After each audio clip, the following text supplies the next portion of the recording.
I'm Craig Torres, editor-in-chief of the Andersen Institute. Today we have two financial stability pros to talk to us about a market mystery. Why is volatility so low when the world looks anything but calm? Let's take a look. We have economic fragmentation, tariff wars, shifting alliances, and global security. And now we have replaced the leader of Venezuela through military action. To all this, the market has raised its arms and said, "What? Me worry?" To help us understand why this is going on, we have the Institute's CEO, Fabio Natalucci, and Dick Berner, who is co-director of NYU's Volatility and Risk Institute.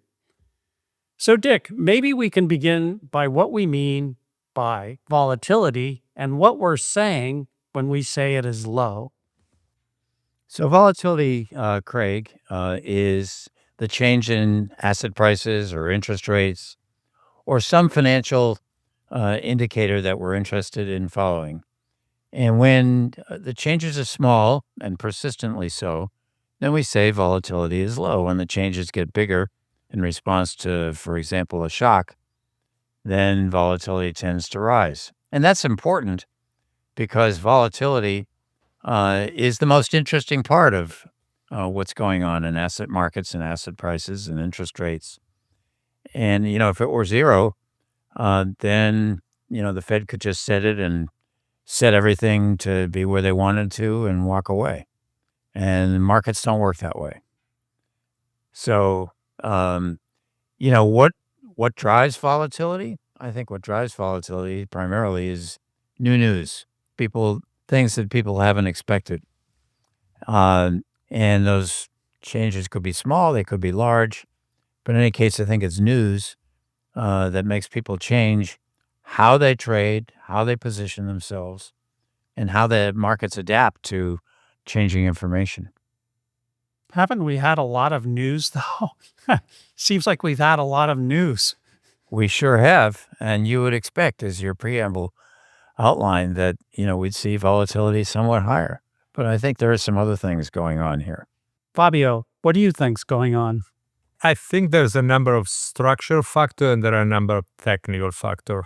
Maybe I'll start with one technical that often is being mentioned, the democratization, gamification of trading by retails, and how much that has been one of the drivers of asset prices in markets. So by the dip, fixation with some specific stocks, the large share that retail have in the 0 day to expire. So those are like options that expire the same day, essentially.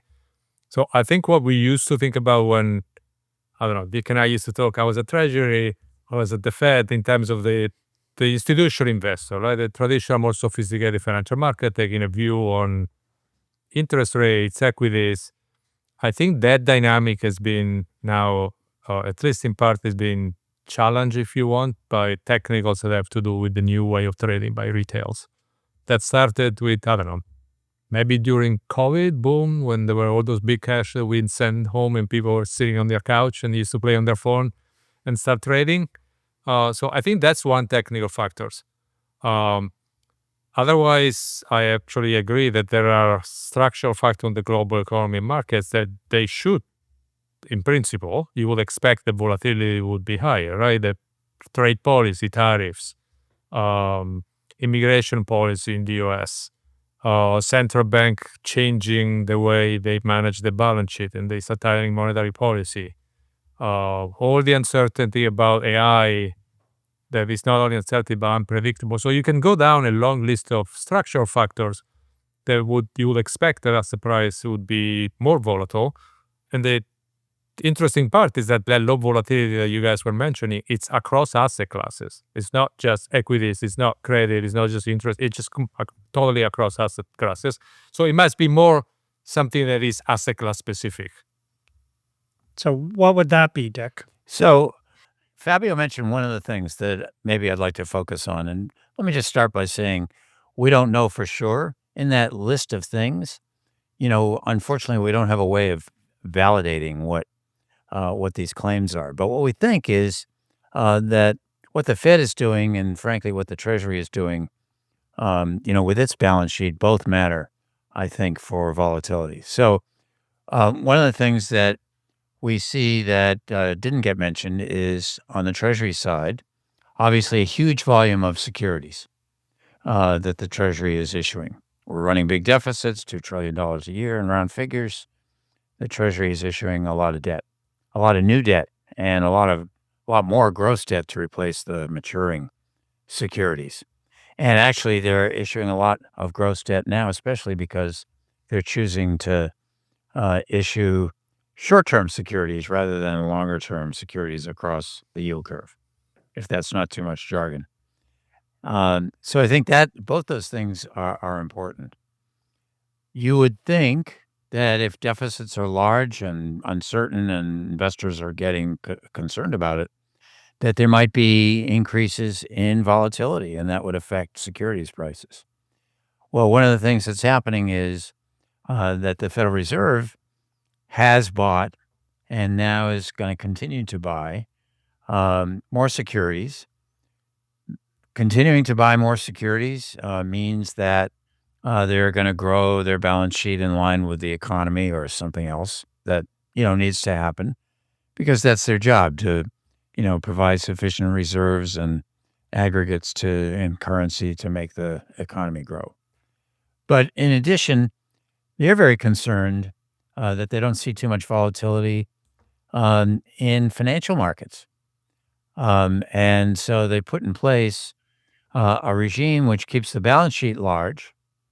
Keeping the balance sheet large means that a lot of securities are held in the hands of a investor who's not sensitive to changes in price. And by doing that, they've absorbed and taken out of the marketplace some volatility. They've taken other things out of the market as well by their actions, but persisting with a large balance sheet is a factor, and increasing the size of the balance sheet, even by more than is necessary over certainly the next several months, to make it grow the balance sheet in line with the economy. They want to suppress volatility, and they're succeeding. I think the other thing that the Treasury is doing is important to come back to them, and that is, over the period, really over the last decade, starting in 2015, a number of us, including Fabio and me, got concerned about whether or not liquidity in the deepest and most important market in the world, the Treasury market, was starting to become more fragile. And I still think that. I think if then anything, since then, it's become, for a bunch of reasons, more fragile that we can talk about. And so that's something that the Treasury wants to avoid.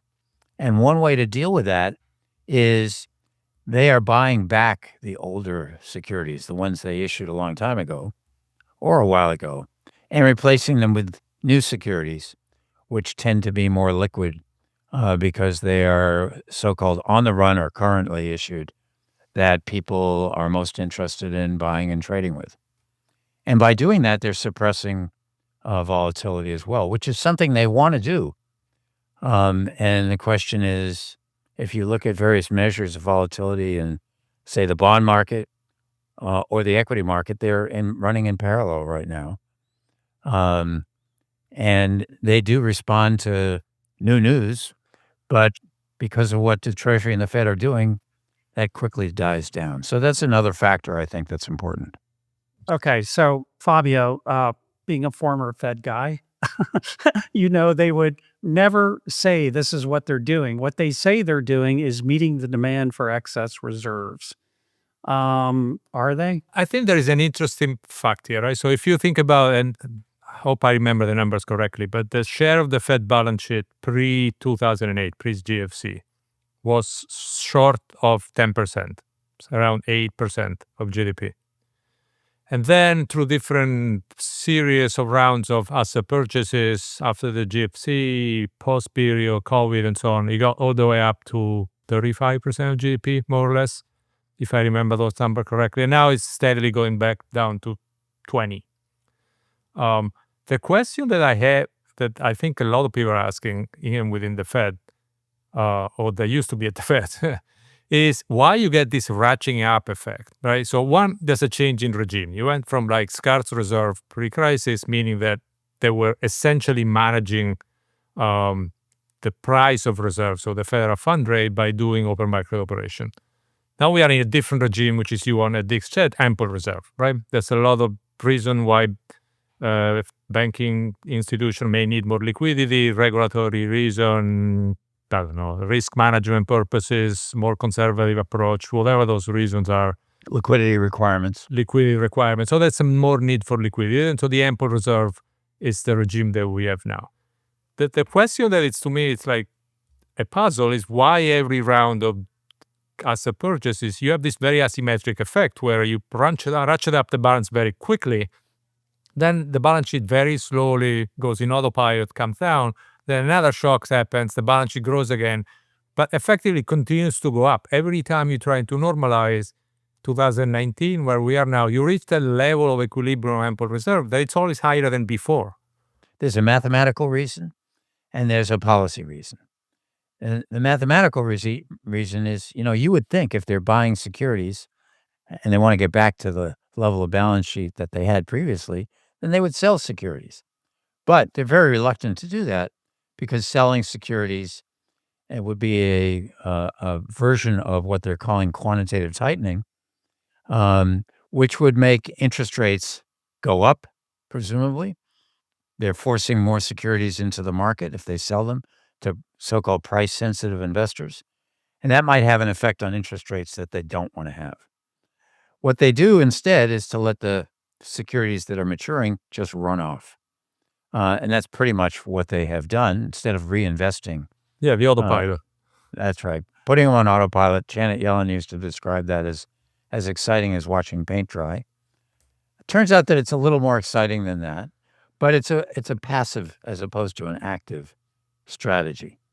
And so the policy reason for that is they want to get the balance sheet back down to the point under the new regime, as you described it, the ample reserve regime, where it's not going to create dysfunction in money markets.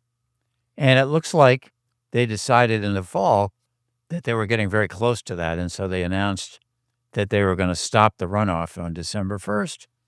And then at the latest meeting, they said, this was December 10th, they said, actually, we're going to start, adding to the balance sheet, both to meet these seasonal demands for reserves, which might disrupt money market functioning, and to accommodate the new level that we think we're going towards in the future. I think more transparency on balance sheet policy is something that actually would help markets understand and answer some of these questions. So it was a pity that after the framework review, I don't think, in my mind at least, that there was a clear elaboration of what the balance sheet policies are, right? So all the discussion we're having now, it's about the size of the balance sheet. To be fair, there was some discussion of it, but it was the discussion that I just outlined. Namely, we're going to stop growing. We're going to let the securities run off. We're not going to sell securities. Those are the elements but that's the of aggregate. the policy. My point is, it would have been, I think, benefit transparency and accountability and the interaction with markets if there was more information, not just on the scale of the balance sheet, but the Correct. composition of the balance sheet, for example, right? Yep. Are you going to try to mimic, for example, the distribution of securities outstanding as it is in markets or not? That has implication because as the Treasury issue more bills than before, if you're just mimicking what's going on in markets, you're going to end up doing the same. Or are you going to move away from that neutral approach and say, I just want to have just bills in the market, for example, because I want to shorten the duration. I want to be able next time there's a crisis to take more duration out of the market. How I'm going to use this balance sheet in terms of QE or monetary policy management vis-a-vis financial stability risk. Right. In other words, if there's dysfunction in the market, how do they get more firepower, more dry powder, if you will, in order to have an influence on that? And you're totally right. There's been very little explanation of that. Very little thinking ahead to circumstances that might prevail in the future. Now, there's something else that's important here. Because on the money market front, a few years ago, and some of us came up with this idea even beforehand, the Fed should set up a facility like the discount window. They have a discount window to lend money to banks who are participants if they have short-term liquidity needs, right?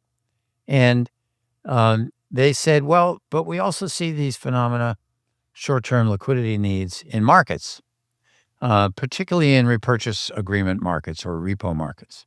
So we're going to set up a standing facility and call it the standing repo facility. And when there's market dysfunction, then we'll allow people to participate in that. They will borrow short-term from the Fed and then basically pay us back. In addition, back in the old days, the Fed used to address these short-term liquidity needs by doing what were called temporary open market operations, right? Instead of adding to reserves permanently, they would temporarily add them with repos and then take them back. So those are two tools that they could have started to use in this expectation that they're going to see more liquidity needs through, say, the spring with either of those two tools. The problem is that the standing repo facility is not working as advertised. People still are reluctant to borrow from it. That's called a stigma, which also applies to the discount window, because they're afraid if they do so, that they'll be tagged as somehow weaker than they really are. In fact, that's a problem that has to be solved. And why they don't do temporary operations is another question mark. So there's a lack of clarity around those things as well. Can we switch to there's a lot to talk about there, but I'd like to switch to the stock market. Do you think the stock market volatility is low because interest rate volatility is low, or is something else going on? I think that there's definitely a spillover from, the other asset prices to the equity market. And I think it reflects in part the expectation that two things are going to happen. Over the course of the next year, we're going to get some fiscal stimulus. On net, that's going to amount to $200, maybe more $billion of stimulus through retroactive tax refunds and, the tax cuts that were built into the recent legislation. And that's going to help strengthen the economy. And, equity markets, like most markets, are forward-looking. So they're anticipating that, and they're willing to buy in advance on that expectation. The second thing that is happening is that while inflation seems very sticky around 3%, people are still expecting that it will come down for some good reasons and maybe some reasons that may not pan out. One of them is that they think that the tariffs that were put in place are going to have a one-time increase in the price level, but not an increase in inflation. So the tariff effect will wear off. And there's a lot of debate about what that tariff effect is in the first place, but if it's there, it's going to go away. And the second thing is we see that there are some lags in the measurement of inflation, particularly for housing. And already we're seeing a lot of disinflation, if you will, lower inflation in market-based rents and other things that lead people to think that that lag will yield lower inflation. And that will translate into a Federal Reserve that still lowers interest rates. Now, the Fed has cut interest rates 75 basis points this year and a total of 175 since the peak. So they've already lowered interest rates, and therefore the discount rate that people apply to equity markets has clearly gone down somewhat. Long-term interest rates, or say take 10-year treasuries, have come down by about 50, 60 basis points this year, and that also helps. And there's expectation, given the things that I mentioned earlier, like the buybacks and so on, issuing of bills as opposed to longer-term debt, that long rates will come down still further. And I think that's supported equity market valuations. And then, of course, there's the famous artificial intelligence or AI trade, which at one point accounted for 40% of the increase in the equity market. And now people are expecting that that's going to continue to spill over into, the rest of the market. So there's a bullish backdrop for equities at the moment. And the real question is, are all those factors really going to play out? And has the market more than discounted those good things and taken valuations up to the point where they're not sustainable? Can I ask you a question, Dick, linking back for just very briefly to the discussion we were having before? So there was a chart that Thornton Slock at Apollo put out a few days ago showing that leverage at hedge funds has been going up quite a bit over the last couple of years. Yep, it's virtually doubled in 2 years. Significantly higher. And so one debate that was, at least was going on among some market participants was, wouldn't it be okay for short-term rates or financing rates effectively, like for levered investor, to actually have some volatility or actually not necessarily be compressed by balance sheet policies, so that we could kind of like slow down the party going on before it's too late. What's your view there? So leverage when it's rising, is a classic ingredient in problems that surface later in financial markets. Every time we've had a financial crisis, or even forget about a crisis, every time we've had disruptions in markets, leverage has been an ingredient. And the reason is obvious. When people take on more leverage, they're taking on more risk. And when things turn out a little differently from what they expect, that leverage gets unwound, amplifying the change in prices that may follow. So that's a very important thing. Hedge funds are not just some plaything anymore. They're really significant participants in financial markets in a variety of ways. And so, they're taking on more leverage is significant. There's another leverage thing that I think is also important, and that is the so-called hyperscaler companies, in order to invest in AI, started because they're throwing off lots of cash flow. They're very profitable. They started by using that cash flow to invest in new facilities, whether it's chips, hardware, helping to build data centers, helping to finance their customers' purchases of their products, which is like vendor financing. Perfectly legitimate, if they've got the money. Recently, however, they've started to switch from using cash flow to taking on more leverage, to issuing debt. And, these are companies that typically don't have a lot of debt, so that's fine if they lever up somewhat. The question is a matter of degree and intensity. And if they lever up a lot and the bets they're making on the demand for their products and the sustainability of their stock prices and those of their customers come into question, then that leverage won't look like it was such a good bet. Fabio, what are you making of the sharp repricing of debt insurance for companies like Oracle, CoreWeave, and I was reading today, though I haven't looked, Meta? Yeah, so that is like, I think, going from the aggregate concern about leverage in the AI ecosystem to the more distribution impact, right? To the micro, if you want. So what Dick was describing, I think from a financial stability perspective, I'm less concerned, right? So if this is the big hyperscaler, those companies have cash flow, they tend to have revenues in other business also. They are established, they have established businesses. The more concerning part is the second tier, right? The data center, the infrastructure providers.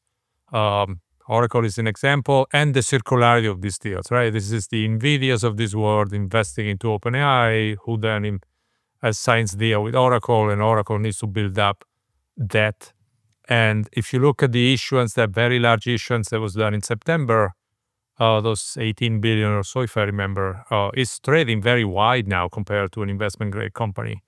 That second tier, I think of that, companies that if you look at measure like cash flow are much weaker, the revenues are weaker, and they're committing to significant amount of CapEx relative to their revenues. And then there are companies like OpenAI, they don't even have earnings. So they can't even measure that way, right? So you have this full $1.4 trillion commitment going forward. That's interconnectedness that at some point start interacting, the spillover effect between the increasing leverage and interconnectedness. And if for whatever reason you get a shock, that could be new technology, they made some of this obsolete, collaterals going down, whatever the shock could be, that's where the combination of leverage and interconnectedness, I think, is going to be a problem. Particularly if the time horizon over which the ROE or the expected return that investors are penciling in now, and they're essentially pricing some of these deals, happens to be much longer because of a number of issues, including possible physical constraints like energy or material. In that case, that time horizon, I think there is a discrepancy between what's priced in markets and what could be the realization of actual returns from those investments. So that's where the leverage, if we start interacting with high interconnectedness, that's a very toxic mix if there is a negative shock. The other question is, who's providing the leverage? So if, there are investors or there are other lenders, banks, for example, or private credit firms who are investing in these firms, and we're not quite sure in a variety of ways exactly what their portfolios look like, then there may be some pockets of hidden leverage that we may not see immediately, but which come to the surface when the tide goes out. I mean, one thing that it's interesting, some of the discussion are private credit is the best probably avenue to finance some of this deal because those are infrastructure projects that have long duration. Banks are not cut for that. You have patience investor, which I think it's true. I think it's a good argument. I think it's actually one of probably the way to raise capital to finance this. There is a caveat, though, I think, that when people think about infrastructure projects and long duration, asset-backed securities collateralized by some of this, usually those projects are uncorrelated with other projects, right? So if you think of one infrastructure project, it's raised, there are some cash flow revenues coming from it, and that is used to pay off fixed income instruments. The issue is just uncertainty there, and so debt can deal with uncertainty. If the issue is unpredictability, in case of rapid AI technology innovations, and if for some reason it's the same entity, they issue various debt to finance different data center, those projects, they're not necessarily uncorrelated anymore, right? And that's the interconnectedness piece. And so is that at the point, if the future is unpredictable, not just uncertain, and there is high correlation, is that the right way to fund this? I think that's a more philosophical question, maybe. But those correlations, I'm not sure, are priced into the way these fixed income instruments are priced now. The possibility, at least, of higher correlation. There's another circularity which we ought to mention, I think, and that is I totally agree with Fabio that the patient investor aspect of private credit, the lack of need to report and so on, those are all good things that makes a good match between the borrower and the lender. However, we also have a relationship of increasing interconnectedness between banks and private credit firms and other non-bank financial intermediaries. And that's naturally the result of the banks and the others want to optimize their balance sheets. That makes sense when times are good and volatility is low and liquidity is ample. It all works pretty well because they reduce their capital requirements at the banks originate and distribute to the private credit firms. The problems may arise because then the banks who have shed assets and passed them off to the private credit firms who are good at managing portfolios and whose time horizon matches the duration of the investment, then the banks may turn around and lend to the private credit firms, which makes the arrangement much more interconnected and circular than you would otherwise think. And there are a variety of ways to do that.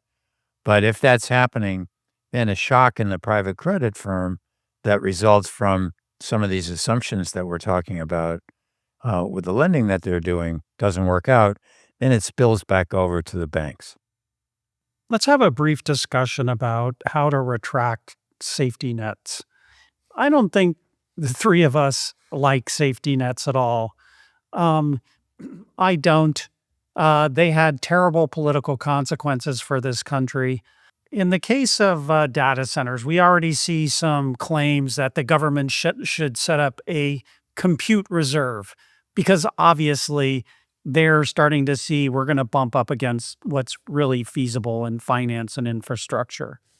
And regarding stablecoins, I'm sure there's a feeling out there, well, the market, the Fed will stand behind any mass selling of reserve assets and stabilize that so we don't have to break the buck.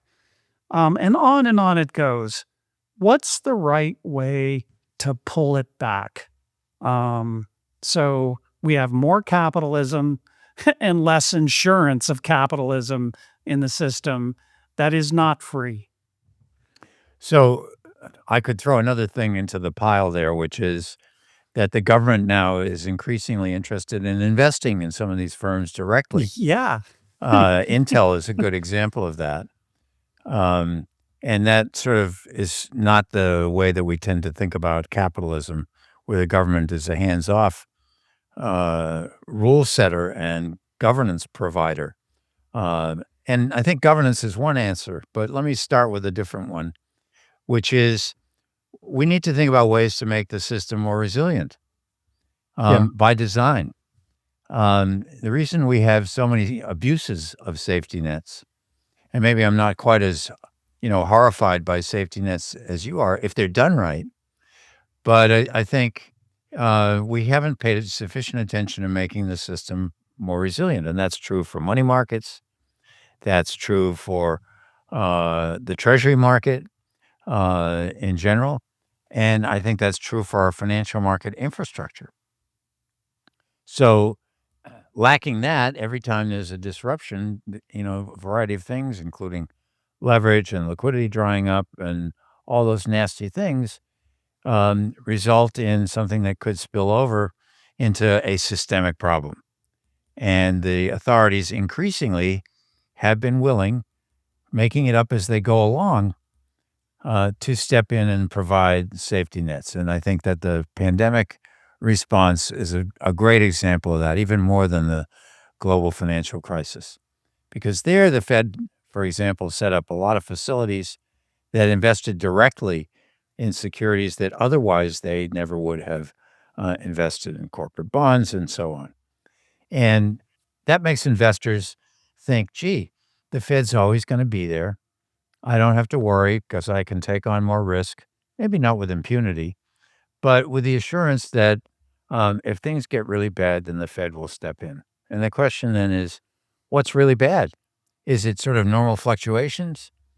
Is it just, mild perturbations, or is it something more serious that threatens the system?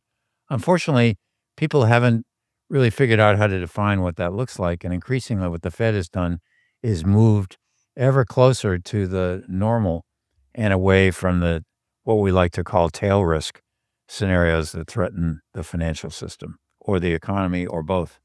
And so I don't like those kinds of safety nets, and I don't like what we like to call moral hazard that results from the assumption that the Fed will always step in, to help people out.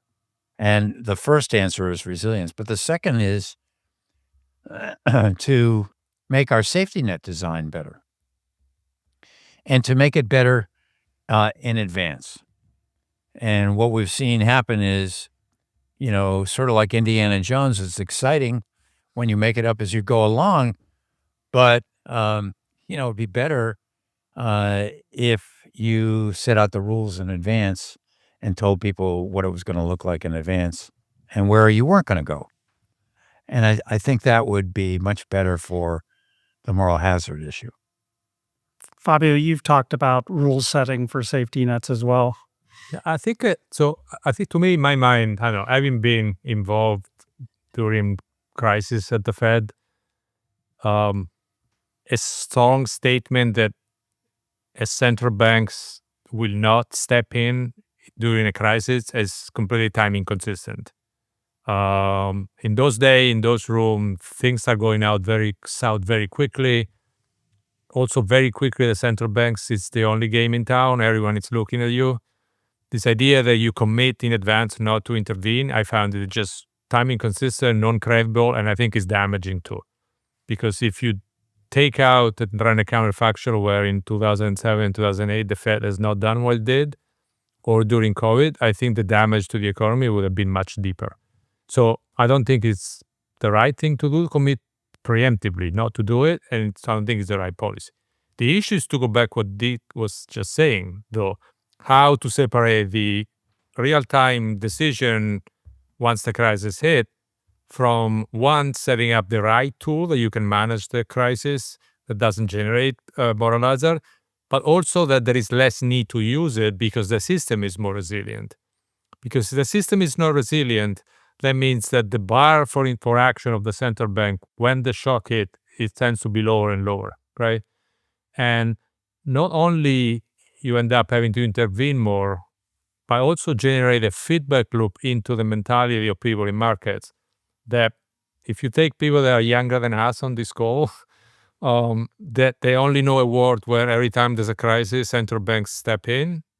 I'm not sure that it's irrational on their part to price the tail the way it seems to be priced now. That tail seems to be there's a cut, and that price where the put steps in seems to be higher and higher, meaning that the tail, if you want, it's less of a tail.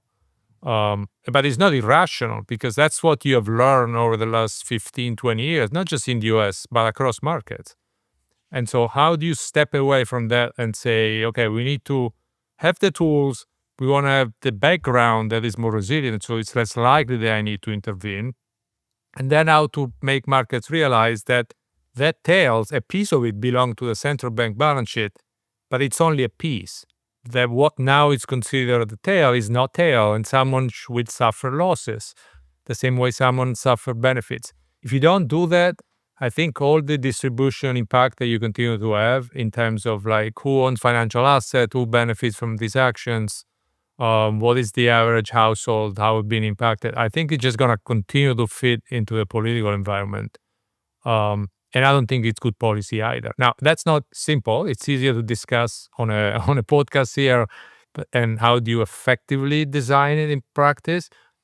I think you need to have more transparency. What are exactly the financial stability objective of a central bank? Under what circumstances you step in? What are the tools? How you unwind the tools? I understand that you don't want to disclose everything on the table. That has to be something that you don't want to take options off the table from a central bank. But that doesn't mean that you cannot be more transparent and clearer that there are cases where you're not going to step in, or if you step in, you're just going to get out. And I think the Bank of England, as messy that exercise was in 2022, as challenging the communication was, it shows at least in part that it can be done. Maybe can be done better. Obviously, that was done in real time, right? But we should learn from that experience and what can be done in terms of setup, resilience, and how to not intervene, or if you intervene, how to get out. Right. And so let me just, if I could, let me just emphasize that point, which is when I say rules of the game, I don't mean we're not going to get in here. What I mean is this is the way that we're going to get in, and this is the way that we're not going to get in. And so what we want to define is, for example, if the central bank steps in to address disruption in markets, when the disruption goes away, as Fabio indicated for the LDI episode, then you say we're out because markets are now functioning and we've accomplished what we set out to do. But the second point that I want to make is even more disturbing right now, because I think around the world, even in the UK, there are moves to favor growth over resilience. And when I say that advisedly, because up until this point, following the global financial crisis and others, they've been a paragon of building resilience into their system. Understandably, it's much bigger than GDP, for example. But we're starting to see that edging back. We're starting to see it edging back here in the United States and elsewhere because people want more growth, and because what we've seen is that crises get addressed. Well, Fabio and I are saying they don't get addressed in a way that really reduces risk-taking and that increases resilience, but people are willing to sacrifice that in the short run because they can achieve better growth objectives. There are legitimate questions about whether financial deregulation, such as is being outlined, is actually going to spur those growth objectives in a sustainable way. I have my doubts. Let me ask, what happened to the lords of finance who would look at at some of the debt issuance by AI companies now. I'm talking about a central bank head, a New York Fed chief, and say some of these claims will never be repaid. I don't see it. Good luck, boys. We're probably not going to be there for you. Why not jawbone? Say the same thing to stablecoin issuers. Good luck. Don't expect us to bail you out. You're not a bank. You've got powerful political forces that are working in the opposite direction. And I think that's certainly true.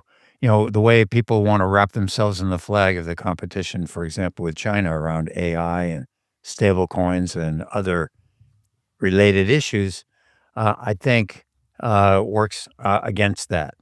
And when you get people thinking that this is a national security issue as opposed to a financial stability issue, guess which one wins out? So I think that's an important part of the political dynamic here. And, everybody wants more growth, particularly in an environment where the inequality has become a much deeper issue than it was in the past. Yeah. And we have people, below the median who are upset and angry legitimately that they're not doing as well as they hope to, and their aspirations for their kids have faded because of the environment that they find themselves in. All those things, I think, contribute to politicians leaning more towards growth than to resilience. So speaking of time inconsistency, people who promise, that we're going to have resilience and growth both at the same time, we can't make good on those promises right now. But I have no issue that someone wants to take a bet and invest in AI. And there are structures out there from simple to more complicated. The issue is like, whose are those investors, right? So to the extent that it stays with sophisticated investors, whether they are hedge funds or institutional investors that they have a different time horizon, I actually have no issue as long as potential losses are then absorbed by them as opposed to being socialized. The issue I have is when you start selling those products to less sophisticated investors, right? Whether those are the retails, and whether the information and transparency that goes with it, it's appropriate, or it's stuck into your 401ks, for example. This is not to say the private credit should not be sold to retail or to 401ks or pension plan. I think it's a legitimate. Markets should decide where these assets go. But to the extent that risky projects like the one we are discussing end up with those investors, and if there is a crisis, that made the likelihood of the central bank having to step in higher at that point, right? And that's where you get that circularity and loop here. So it's not just the project per se, it's also who is being sold to. Because if in certain hands, the likelihood that the central bank has to step in, then it gets higher, right? Because one has macroeconomic implications, first of all, and two, because of the political economy of it. And so those two things are related. It's not just let's central bank not step in. You need to do the prep work, like Dick was saying, in terms of the resilience of the system. So the question you want to ask is selling those products to retail investor and household makes the system more or less resilient. Okay, we have 2 minutes. I'm going to ask a concluding question. Your co-director, Dick, Nobel Prize winner Robert Engel, he said he went around the world in the early 2000s and was telling people, this smooth volatility we're seeing is very unusual. And of course, more and more leverage was being added, the smoother the volatility was as we went through time. Do you see a parallel here? I do, and have seen it in the past as well.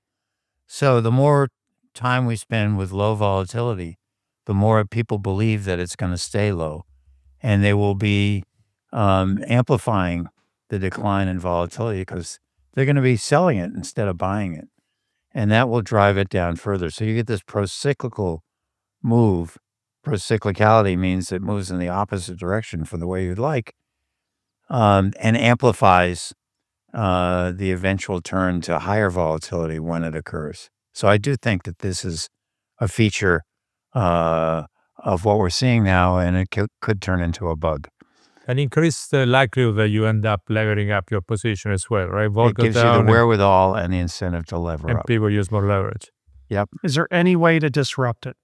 Yeah, you can one of the tools that you can use to build resilience is to start thinking about incentives that, have people take on less leverage. You can do that. Capital is both a shock absorber and so-called guardrail. And when you raise capital requirements, they can absorb more shocks, and they also reduce the leverage in the banking system. Now, the question is, what's the right balance, right? Clearly, where we were before the GFC was the wrong one. Where we are right now probably is the right one. It could be lower. I'm not opposed to having a good look at our regulatory structure and our capital requirements and other requirements. We should look at them and provide enough to create resilience, but not more than that. The question is how we do that, and that's a big challenge for us. Fabio? I think another way to make the system intrinsically living at a higher level of volatility is also occasionally have someone go bankrupt and lose money. There is no better lesson that actually having to, when you think of your cone of outcome, having to force people to think about that there is a left tail. If you chop off the left tail, then the incentive are obviously to focus on the upper part of the distribution. So I think there has to be a way where not every crisis is systemic, not every crisis requires central bank to step in. In some cases, people just need to lose money. Can I just add to that? In the banking turmoil of 2003, we saw SVB fail, but basically the way that we handled it was a way that cost actually the taxpayer some money, because we didn't just let them fail in advance, and we didn't spell out the ways that they could fail in an orderly way. I agree with Fabio. You need to do it, but you want to do it in a way that doesn't threaten the system if that's possible. Look at Credit Suisse, on the other hand. Rather than, resolving that bank, rather than orderly winding it down, the Swiss authorities chose to sell it to UBS. Well, that was a choice they made. And now they only have one globally systemically important financial institution. I'm wondering what will happen if that one gets into trouble, and what the response will be. The answer is probably, knowing the management of that firm, they're going to try to make it resilient. But we need to think about how to make the system more resilient so that the chances of failure are lower, and the central bank doesn't have to come in, or others don't have to come in, and put the burden on the taxpayer. Well, thanks a lot. I guess one thing I'm taking away from this is the entrance of national interest into this whole debate is very discouraging because we should just let capitalism work and not inflate it with this. We can't do this because we're in a global race, or some city will be overexposed, Republican city, Democratic city, whatever it is. It's kind of discouraging, but let's come back when something does fail and talk about it again. Fabio, you had something to say? I was going to say, I think the world has changed, right? So Yeah. geoeconomics, competition is there, and ignoring and say we need to go back to a world of the past, I don't think is going to be probably working. But there are different ways for the government to step into specific industries that are national security related, right? Not just defense, could be AI, supply chain. The issue is like, what is the best way to do that? Direct ownership, it's one way. There are other ways to do it in terms of subsidies or specific small ownership with limited participation. The issue is not the government should not be a direct investor to make money. The issue is like how to design the governance around when the government decides to intervene in different forms, in different sectors for national security. What is the best way to do it that minimize the disruption of incentive? What is the governance around it? Those are the questions I think they should be asked. I think saying the government should not step in anymore, we should live how we lived 20 years ago during the time of globalization, probably is not the best way to do it. I think it's politically untenable. But the question is, what are the sectors that are really national security relevant sector? How to have a presence there that minimize the incentive, the damage to incentive, and what is the governance around that? Those are the questions that currently I don't think they're being asked. Markets are great when they work, but sometimes they don't. And we need to answer the question of when markets don't work and we see these huge externalities, as we like to call them, spill over, what's the best way to address those things? Thanks a lot. And like I said, hopefully something will fail and we can come back and talk about it again. Something that doesn't threaten the system.